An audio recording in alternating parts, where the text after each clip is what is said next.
इस तस्वीर को देखिए। यहां भारतीय जनता पार्टी के नेता चीनी कम्युनिस्ट पार्टी के नेताओं से मुलाकात कर रहे हैं। जी हां, चाइनीज कम्युनिस्ट पार्टी के नेताओं के साथ। अब कोई देशद्रोह की आवाज नहीं सुनेंगे आप, कोई अर्बन नक्सल की आवाज नहीं सुनेंगे, कोई माओवादी की आवाज नहीं सुनेंगे, कोई गोदी मीडिया का गुर्गा भारतीय जनता पार्टी को देशद्रोही नहीं कहेगा। मगर राहुल गांधी अगर चाइनीज ऑफिशियल्स के साथ मुलाकात कर लेते हैं तो भारतीय जनता पार्टी से लेके इनके जो पालतू गुर्गे हैं गोदी मीडिया के, वो लोग कितना दुष्प्रचार चलाते हैं। और यहां पर भारतीय जनता पार्टी के नेता न सिर्फ मुलाकात कर रहे हैं, बल्कि इस मुलाकात के बाद जैसा कि आप देख सकते हैं ट्वीट भी कर रहे हैं। ऐतिहासिक मुलाकात हुई चाइनीज कम्युनिस्ट पार्टी के नेताओं के साथ। मैं एक बात स्पष्ट कर दूं, किसी पॉलिटिकल पार्टी के नेताओं के साथ मुलाकात करना कोई गुनाह नहीं है, मगर दोहरे मापदंड नहीं हो सकते। अगर दूसरी पॉलिटिकल पार्टी, आपका विपक्ष अगर मुलाकात करे तो वो देशद्रोह हो जाता है। चाइना के नाम पर आपने कई संस्थाओं को बर्बाद कर दिया, कई लोगों पर देशद्रोह तक के आरोप लगाए, उन्हें टारगेट किया। मगर यहां Bharatiya Janata party Chinese communist party से मुलाकात कर रही है। वो चाइना जिसने गालवान घाटी में हमारे 21 जवानों को शहीद कर दिया, वो चाइना जिसने ऑपरेशन सिंदूर में पाकिस्तान का साथ दिया, उसके साथ आप मुलाकात कर रहे हैं और यहां पर कोई तर्क नहीं है। मैं आपसे सवाल पूछना चाहता हूं, ये कैसे होता है बताइए। क्योंकि होता क्या है दोस्तों, जब ट्रंप की दूसरी पारी शुरू होती है तब ये गोदी मीडिया क्या कहता है कि ट्रंप और मोदी की दोस्ती, इसमें तो बिजली कड़कती है, चीन के राष्ट्रपति शी जिनपिंग जलन से मर जाएंगे। अब इन्होंने अपना बाप बदल लिया है। कुछ दिनों पहले जो डोनाल्ड ट्रंप इस गोदी मीडिया का बाप था, अब शी जिनपिंग इनका बाप हो गया है। और सबसे शॉकिंग बात, यह मुलाकात उस दिन हो रही है जब चाइना ने यह दावा किया है कि शक्सम वैली, जिसे भारत अपना अभिन्न अंग मानता है, वो चाइना का हिस्सा है और भारत उस पर दावा नहीं कर सकता। और सबसे बड़ी बात, जिस तरह से खुल के चाइनीज कम्युनिस्ट पार्टी के नेताओं के साथ गलबहियां हो रही हैं, ये खीसे निपोर रहे हैं, यानी मुस्कुरा रहे हैं, हंस रहे हैं, इससे पता चलता है कि हमारी विदेश नीति में कितने झोल हैं, कोई कंसिस्टेंसी नहीं है। विदेशी मामलों के जानकार ब्रह्मा चेलानी इस पर प्रहार करते हैं। वो क्या कहते हैं, गौर फरमाएं। ब्रह्मा चेलानी कहते हैं, चीन की बार बार की आक्रामकता के बावजूद हर भारतीय सरकार आखिरकार उसे खुश रखने की नीति की तरफ फिसलती नजर आती है।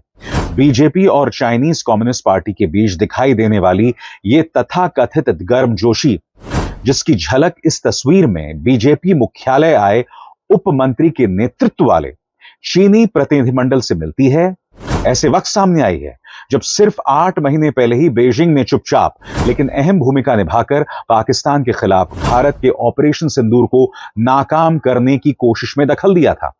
इसी दौरान चीन ने रणनीतिक रूप से अहम शक्सगाम घाटी पर अपना रुख और साफ करते हुए पहली बार उसे चीनी इलाका कहना शुरू कर दिया। वहीं दूसरी तरफ भारत ने पूर्वी लद्दाख में 2020 से पहले वाली जमीनी स्थिति बहाल करने की अपनी मांग को चुपचाप छोड़ दिया। यानी कि दो मुद्दे हैं, वो हिस्सा लद्दाख का जो हम अपना मानते थे, उस पर हम अपना दावा नहीं कर रहे हैं। दूसरी बात शक्सम वैली, जिस पर चाइना ने अपना दावा ठोका है और पहली बार अपना दावा ठोका है। सुनिए विदेश मंत्रालय की प्रवक्ता क्या कह रही हैं। 首先，你提到的领土属于中国领土，中方在自己的领土上开展基础设施建设无可非议。中国和巴基斯坦已于上个世纪的60年代签署了边界协定，并且划定了两国的边界，这是中巴作为主权国家的权利。那么你提到中巴经济走廊，这是一个经济合作倡议，旨在促进当地的经济社会发展和改善民生。中巴边界协定和中巴经济走廊不影响中方在克什米尔问题上的立场，中方在这个问题上的立场没有变化。 सबसे बड़ी बात मैं आपको बतलाना चाहता हूं कि भारत ने इस दावे को सिरे से खारिज किया है। विदेश मंत्रालय के प्रवक्ता रणधीर जायसवाल कहते हैं कि शक्सम वैली भारत का अभिन्न अंग है। मगर ये पूरा मामला क्या है, इसकी जड़ें 1963 में है। ऐसा नहीं है कि शक्सम वैली जो है वो भारतीय कश्मीर का हिस्सा है या भारतीय लद्दाख का हिस्सा है, नहीं। मगर ये जो मुलाकात हुई ना दोस्तों, और खास तौर से चाइनीज विदेश मंत्रालय ने जो बयान दिया है, इस पर कांग्रेस ने सीधा प्रहार किया है। क्या कहती हैं सुप्रिया सुनीत इन तस्वीरों पर, इस पर गौर फरमाएं। वो कहती हैं, ये फोटो बीजेपी दफ्तर की है। बीजेपी के नेता और चीन की कम्युनिस्ट पार्टी के नेताओं के बीच मीटिंग हो रही है। ऑपरेशन सिंदूर में चीन ने पाकिस्तान का साथ दिया। गालवान में हमारे जाबाजों की शहादत हुई। चीन लद्दाख में अतिक्रमण किए बैठा है। अरुणाचल में गांव बसा रहा है और यहां गलबहियां चल रही हैं। मीडिया के चरण चुंबकों, आज नहीं पूछोगे ये रिश्ता क्या कहलाता है? बीजेपी ने क्यों किया देशद्रोह? बीजेपी चीन में कौन सा गुप्त समझौता हुआ? क्योंकि मैं आपको बतलाना चाहता हूं दोस्तों कि राहुल गांधी या विपक्ष का कोई भी नेता अगर किसी चाइनीज ऑफिशियल से मुलाकात करता था तो उसको लेकर कितना बवाल किया जाता था। सबसे बड़ी बात, मैं खुद इसका भुक्तभोगी हूं। आपको याद है न्यूज क्लिक पर रेड मारी गई थी चाइना के साथ रिश्तों को लेकर। मुझे टारगेट किया गया था। यह सब हुआ था दोस्तों चीन के नाम पर, मगर फिर चाइना पर यू टर्न ले लिया। आज कोई गोदी मीडिया चीन को खलनायक नहीं मानता, चीन को दुश्मन नंबर 1 नहीं मानता, मगर यही गोदी मीडिया एक जमाने में ट्रंप को अपना बाप और चाइना पर निशाना साधता था। बहरहाल चाइना की जो फॉरेन मिनिस्ट्री की प्रवक्ता हैं जिन्होंने शक्सम वैली पर बयान दिया, इस पर कांग्रेस का बयान आपके स्क्रीन पर। चीन ने जम्मू कश्मीर की शक्सगाम वैली को अपना इलाका कहा। पिछले कई दिनों से CPEC के नाम पर चीन जहां कंस्ट्रक्शन कर रहा है, लद्दाख के बाद अब चीन यहां तक कैसे घुस गया? चीन इतनी हिमाकत कैसे कर रहा है? उधर बीजेपी नेताओं की चीन की कम्युनिस्ट पार्टी के साथ मीटिंग हो रही है।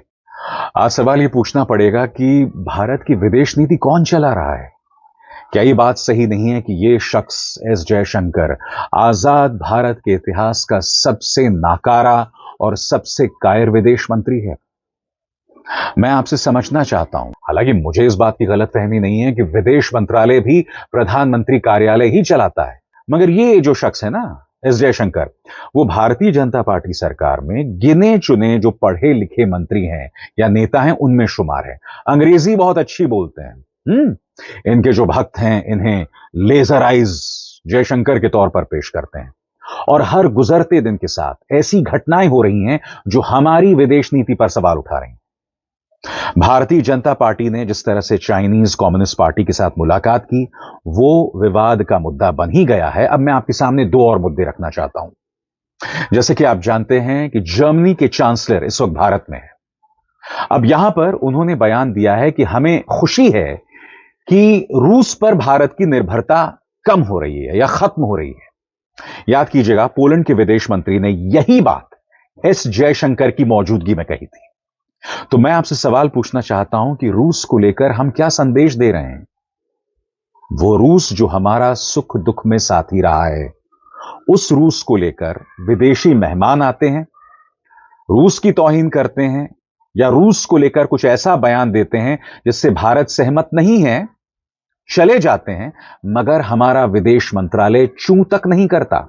मैं आपको बतलाना चाहता हूं दोस्तों, आपके स्क्रीन पर ये हैं जर्मनी के चांसलर और उन्होंने कहा है कि जर्मनी भारत के साथ रक्षा समझौते करना चाहता है, रक्षा में सहयोग बढ़ाना चाहता है। इससे हम दोनों की ताकत बढ़ेगी और साथ ही भारत जो है वो रूस पर कम निर्भर होगा। जर्मनी के चांसलर, पहले पोलैंड के विदेश मंत्री ने यही बयान दिया, अब जर्मनी के चांसलर यही बात कह रहे हैं। सुनिए क्या कहा जर्मनी के चांसलर ने। We want to deepen our defense industries and the cooperation of our defense industries, and this has strategic significance. That strengthens both, and that leads to the fact that India is less dependent on Russia. You saw it. We signed groundbreaking memoranda of declaration. One memorandum stipulates the closer cooperation of our defense industries in the field of development and production. और याद कीजिएगा दोस्तों, Poland के विदेश मंत्री ने कहा था कि मुझे संतोष है कि भारत ने रूस से तेल लेना कम कर दिया है। और यह बात किसी और के सामने नहीं, हमारे विदेश मंत्री एस जयशंकर के सामने कही गई थी। ये लोग ऐसी बातें कहकर चले जाते हैं जो भारत के हित में नहीं है, भारत के सामरिक हित में नहीं है। सुनिए पोलैंड के विदेश मंत्री ने क्या कहा था। And I expressed my satisfaction regarding the reduction of import of Russian oil to India, because this is financing the war machine of Putin. So it is something that we can discuss further as well when I travel to India next week. और आगे बढ़ने से पहले एक जरूरी संदेश, मेरे कार्यक्रमों के लिए आप नोटिफिकेशन का इंतजार मत कीजिए, मेरे चैनल में जाइए और खुद जाकर कार्यक्रम देखिए और रहिए अपडेटेड। तो जैसे मैंने कहा दोस्तों, इस देश की विदेश नीति, इस देश की सामरिक नीति जो है वो भगवान भरोसे हैं।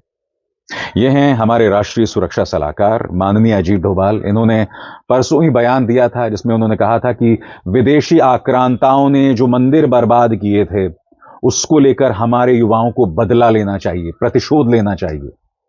यह इनका बयान था। यानी कि जो मौजूदा सामरिक नीति है, मौजूदा विदेश नीति है, उस पर ध्यान ना दो, मगर देश के युवा को, जेन जी को अतीत में दफन कर दो, अतीत के मुद्दों में उलझा कर रख दो। यह है इस देश के लिए अजीत डोभाल और एस जयशंकर की विरासत। क्योंकि देखिए, विदेश नीति पर मैं अपने प्रधानमंत्री को तो कुछ कहते सुनता नहीं हूं, तो मैं मान के चल रहा हूं कि विदेश नीति में शायद प्रधानमंत्री का कोई दखल ना हो। हालांकि प्रधानमंत्री कार्यालय में ऐसे कई तबके हैं, ऐसे कई एलिमेंट्स हैं जो हर मंत्रालय में दखल देते हैं, जिसमें एक विदेश मंत्रालय भी शामिल है। अब चूंकि प्रधानमंत्री इस पर कभी कोई बयान नहीं देते हैं, लिहाजा मैं मानकर चल रहा हूं कि विदेश नीति में उनकी ज्यादा दिलचस्पी नहीं है। उनकी दिलचस्पी सिर्फ एक बात में है, ट्रंप के लिए वोट मांगना। अब की बार ट्रंप सरकार। सुनिए the words of candidate Trump, अब की बार ट्रंप सरकार। या फिर उन्हें कोरोना के बीचों बीच भारत आमंत्रित करना और कहना, माय फ्रेंड डोनाल्ड ट्रंप। सुनिए, my friend, India friend, the president of the United states of America, mister Donald Trump. या फिर विदेशों में जाकर अपने लिए रॉक शो करवाना, भीड़ इकट्ठी करवाना, चुनावी सभाएं कराना, खुद को विश्व गुरु के तौर पर पेश करना। अगर यह सब करना है तो प्रधानमंत्री की दिलचस्पी विदेश नीति में है, अदरवाइज कोई दिलचस्पी नहीं है।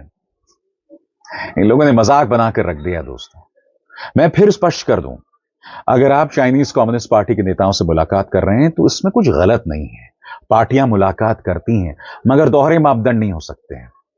आपके पास कोई प्रमाण नहीं है कि राहुल गांधी चीन के साथ कुछ सांठगांठ कर रहे हैं। अलबत्ता आपको यह सवाल पूछना चाहिए कि प्रधानमंत्री बनने से पहले, आफ्टर ऑल या आखिरकार, क्यों नरेंद्र मोदी गुजरात के मुख्यमंत्री रहते हुए करीब 1 दर्जन बार चाइना गए थे?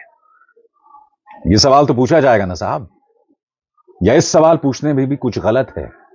क्योंकि देखिए, 1 या 2 बार जाना ठीक है, मगर 1 दर्जन बार नरेंद्र मोदी गए थे चाइना। और फिर वही नरेंद्र मोदी जब हमारे 21 जवान शहीद होते हैं तो क्या बयान देते हैं? ना कोई भारत में आया है, ना किसी ने कोई कब्जा किया, और आज तक उन्होंने चाइना का नाम अपने मुंह से नहीं निकाला है। उनके विदेश मंत्री से मुलाकात कर लेते हैं, शंघाई पहुंच जाते हैं SCO की बैठक में शिरकत करने। वो चीन जिसने चंद महीनों पहले पाकिस्तान का खुलकर साथ दिया था ऑपरेशन सिंदूर में।